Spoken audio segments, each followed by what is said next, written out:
ప్రియమైన దేవుని బిడ్డలారా, అల్ఫయు ఒమేగా ఆయనే, మొదటివాడు ఆయన, ప్రారంభములో ఉన్న దేవుడు ఆయన, ప్రారంభములో ఉన్న దేవుడు ఆయన. నేను ఒక ప్రశ్న వేస్తున్నా, యేసుక్రీస్తు వారు కన్యమరియ గర్భములో జన్మించిన తర్వాత మనకు దేవుడుగా ఉన్నాడా, అంతకంటే ముందు ఉన్నాడా? అంతకంటే ముందు ఎలా ఉన్నాడు? ఆత్మస్వరూపిగా ఉన్నాడు. కానీ శరీరధారిగా ఎప్పటి నుంచి ఉన్నాడు? మరియ గర్భములో నుండి పుట్టిన తర్వాత శరీరధారిగా ఉన్నాడు. ఇప్పుడు ఎలా ఉన్నాడు అంటే ఆత్మస్వరూపిగా ఉన్నాడు.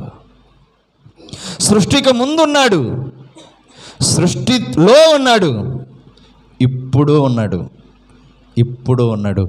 ఆయన అదృశ్యుడు, ఆయన అద్వితీయుడు, ఆయన అక్షయుడు, ఆయన రాజులకే రాజు. ఇంత గొప్ప దేవుడు నీ కోసం నా కోసం ఈ భూమి మీదకి ఏం విడిచొచ్చాడో చెప్పి